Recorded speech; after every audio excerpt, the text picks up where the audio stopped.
Olá pessoal, sejam bem-vindos a mais um vídeo do canal EFI Sem Complicação.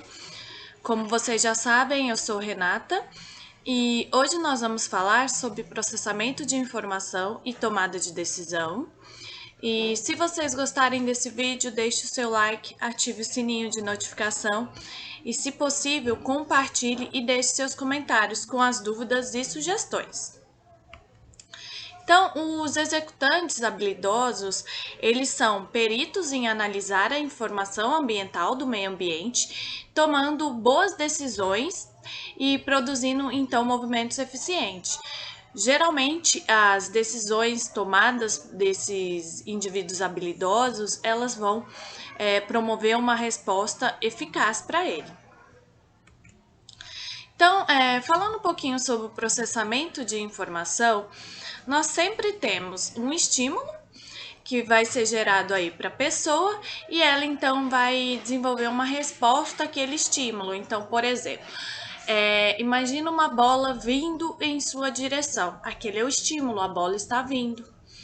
E aí eu preciso produzir uma resposta. Então, se ela está vindo e vai bater em mim, qual vai ser minha resposta? Eu vou me esquivar dessa bola, eu vou tentar me proteger com a mão. Então, a pessoa ela vai selecionar aí e executar uma resposta para aquele estímulo. Então, existem vários estágios de processamento discretos pelos quais a informação ela deve passar no seu caminho entre o input, que seria o estímulo, e o output, que seria a resposta, dos quais a gente vai destacar a identificação do estímulo. Durante esse estágio, o indivíduo ele vai então identificar a informação que está chegando, que seria esse estímulo. E o indivíduo ele analisa o conteúdo da informação ambiental, utilizando então uma variedade de sistemas sensoriais, tais como a nossa visão, a audição, tato, sinestesia e o olfato. Então, a identificação deste estímulo, voltando no exemplo que eu dei da bola vindo em sua direção, seria esse estágio que você identifica aquele estímulo, a bola está vindo. E a partir de então, a gente consegue selecionar uma resposta. Então, o indivíduo ele deve decidir como responder àquele estímulo, tá? Se o executante ele decide que a resposta é apropriada, ele vai selecionar então um dos movimentos disponíveis, tais como pegar a bola com a mão ou dominá-la com o pé, ou deixar passar para um companheiro de time, no caso de um jogo, né? Então, os fatores aí do estímulo, por exemplo, da bola, uma combinação de bordas e cores, elas podem ser reunidas para formar uma representação visual de um objeto em movimento, tá? Então, é dessa forma que a gente vê lá o objeto chegando na nossa direção. Além disso, o indivíduo ele também detecta padrões de movimento do objeto, tal como a direção que ele está vindo e a velocidade do seu movimento, para a partir daí selecionar uma possível resposta. O próximo estágio aí seria a programação da resposta. Então, o indivíduo ele prepara uma ação a partir da seleção da resposta, que veio, né, em decorrência da identificação do estímulo. Então, o indivíduo ele vai organizar o programa motor para aquela ação. Prepara, então, nesse caso, a musculatura para os comandos de contração que estão chegando. Orienta também o seu sistema sensorial de uma forma adequada e prepara aí o sistema postural para as dinâmicas da ação a ser produzida. Então, por exemplo, o indivíduo foi lá, identificou um estímulo, então viu a bola se aproximando. A partir daí ele seleciona uma resposta. O que ele vai fazer? Ele vai se esquivar daquela bola? Selecionei, resolvi me esquivar daquela bola. Aí eu vou programar a resposta. Então eu vou mandar aí vou mandar um estímulo para minha musculatura que vai entrar em ação naquele movimento, tá? Então, o que é o tempo de reação?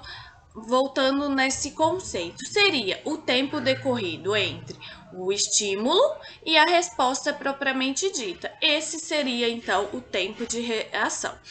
E eu vou ter, então, a fase, né, da identificação do estímulo, que é a percepção daquele estímulo. Aí eu vou selecionar a resposta, tomar uma decisão, e aí sim eu vou programar, realizar a programação da resposta, que seria a ação propriamente dita.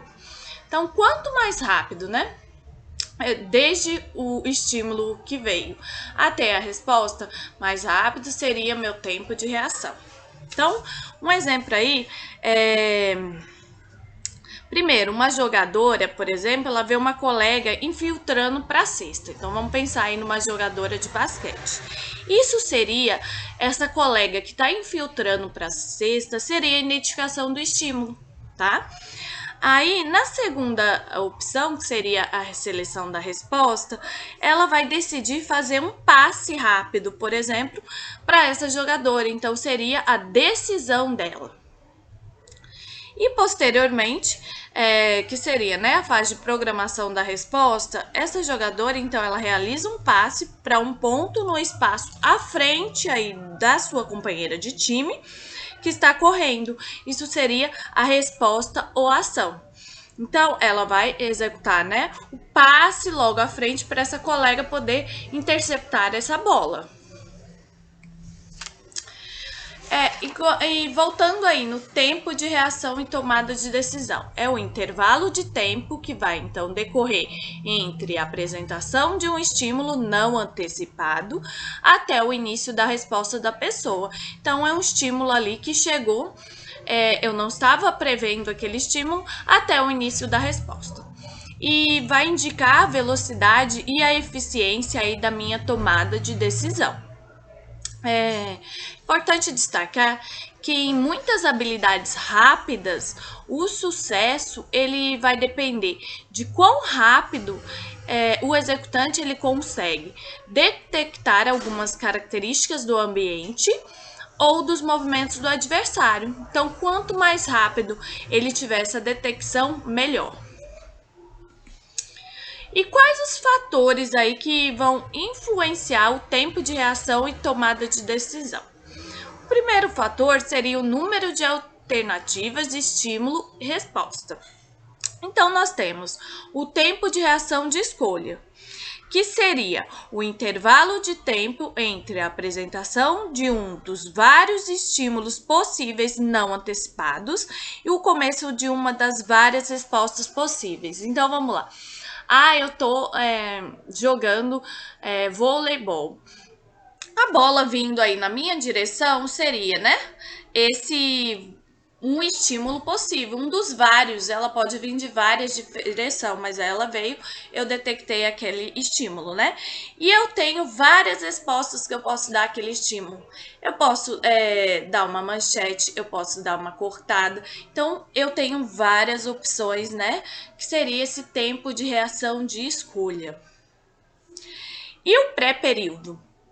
O pré-período ele seria o intervalo de tempo de duração imprevisível entre a apresentação de um sinal de atenção e a apresentação de um estímulo não antecipado, tá? Então, é aquele tempo, né? Que é imprevisível entre o sinal, né? A apresentação de um sinal e a apresentação de um estímulo não antecipado. Esse seria o pré-período. E o tempo de reação simples. Esse seria quando ocorre, quando eu tenho apenas um estímulo e uma resposta possível. Então, eu tenho um estímulo e somente uma resposta que eu posso dar para esse estímulo. Então, esse tempo de reação ele se torna mais rápido, porque eu só tenho um tipo de resposta, eu não preciso, então, decidir qual a resposta utilizar. A lei de Uric, ela é importante a gente ver aqui na disciplina, porque ela diz, né, que o tempo de reação de escolha, ele está linearmente relacionado à quantidade de informação que deve ser processada durante o estágio de decisão. Então, esse tempo de reação de escolha, ele sobe, né, à medida, né, que eu tenho uma quantidade de informação grande que vai ser processada aí durante o estágio de decisão. Um exemplo, né? Imagina uma jogadora de voleibol. Ela é capaz de colocar a bola na quadra adversária com uma variedade aí de posições de cortada. E aumentará então a incerteza do time oponente sobre qual a batida que poderá ser realmente produzida, fazendo com que assim atrase a resposta do oponente para um tipo específico de cortada ao qual ela vai executar. Então, essa jogadora que consegue fazer uma variedade de posições de cortada, ela é uma jogadora eficiente, porque ela vai aumentar aí a resposta do oponente, ele vai demorar mais, né, para desenvolver aí seu tempo de reação, tá? Outro fator que a gente tem que considerar é a compatibilidade estímulo-resposta. O que é isso? Seria o grau com que a relação entre o estímulo e uma resposta exigida é natural ou compatível. Um exemplo aí, gente, seria pegar uma bola que se aproxima quicando do seu lado direito com a sua mão direita. Tá? Então seria mais fácil, né? Eu pegar essa bola que se aproxima do meu lado direito com a minha mão direita. Isso também vai reduzir então o meu tempo de reação. Outro fator importante seria a quantidade de prática. Por exemplo, com quantidades extremas de prática altas, executantes de alto nível, eles podem produzir reações que se aproximam do processamento automático, de tão rápido que é essa reação. E à medida que a prática com as mesmas combinações estímulo-resposta aumenta, o tempo de reação de escolha ele se torna então mais rápido. Então é muito importante eu dar combinações de prática, tanto com um estímulo e uma possível resposta aí para o meu atleta. Então o que a gente viu?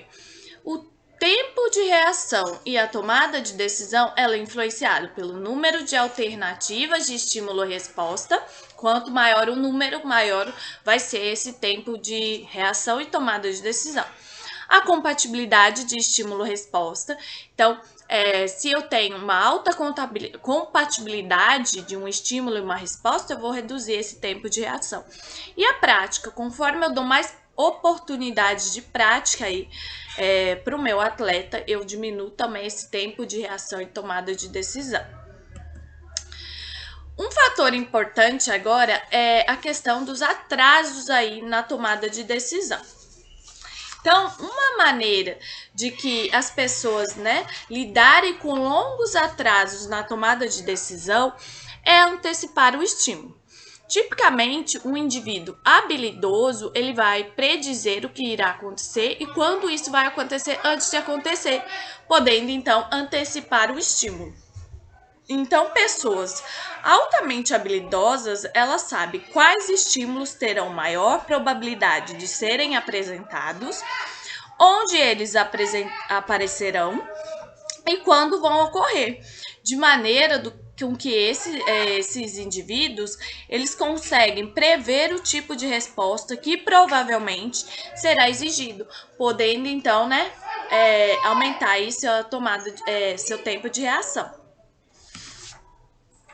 Quais os tipos de antecipação que pode ocorrer? Eu tenho antecipação espacial, ela vai predizer o que acontecerá aí no ambiente.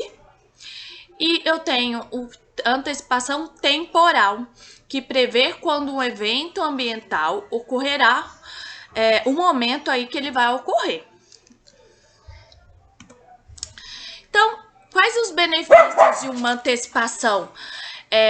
Um exemplo aqui, se um jogador defensivo no futebol americano, ele pode prever qual será a jogada do oponente, que seria uma antecipação espacial, e o momento em que a jogada vai acontecer, que seria uma antecipação temporal, né? O jogador ele pode então iniciar seu já preparado movimento simultaneamente com o início da jogada, sem atraso então no seu tempo de reação. Então, se ele consegue prever isso, antecipar, né? Tanto espacialmente quanto temporalmente, ele vai conseguir iniciar o seu movimento assim que a jogada, né, tiver início. E quais os custos de uma antecipação?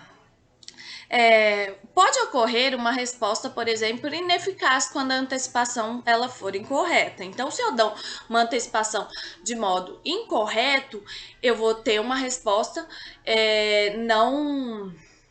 uma resposta errada para aquele movimento. Então, um exemplo aí, imagina uma jogadora de tênis, ela pode antecipar que sua oponente ela vai bater para o lado esquerdo da quadra. E aí, ela começa a se movimentar naquela direção. Assim que a batida for realizada. Então, se o oponente bateu na bola, ela já começa a se mover para aquela direção do lado esquerdo da quadra. Se a batida, na verdade, fosse para a direita, seria impossível para essa jogadora que antecipou parar sua ação e voltar para o lado direito a tempo para rebater a bola. Então, ela teria um resultado ineficaz nesse caso, né? Porque ela se movimentou para o lado esquerdo da quadra, achando que a bola seria rebatida para lá, mas na verdade foi para o lado direito, ela não vai conseguir pegar essa bola a tempo. E quais as estratégias para evitar a antecipação? Uma forma aí de evitar que os oponentes antecipem é a randomização, ou seja, a variação dos movimentos. Então, manter os movimentos imprevisíveis de forma que o oponente seja impedido de antecipá-los. Isso aí é uma estratégia interessante. Outra estratégia que pode ser feita também é atrair o oponente para uma antecipação que possa ser usada contra ele. Então, você cria uma antecipação, mas na verdade está sendo contra aquele oponente, tá? Então, você dá a entender que vai realizar determinado movimento, mas na verdade é um movimento falso, tá? Isso também é uma estratégia interessante. Então, gente, essas foram as referências utilizadas nessa aula. Eu gostaria de agradecer a participação de todos vocês aí nessa videoaula. E qualquer dúvidas pode perguntar. E espero ver vocês na próxima aula. Muito obrigada!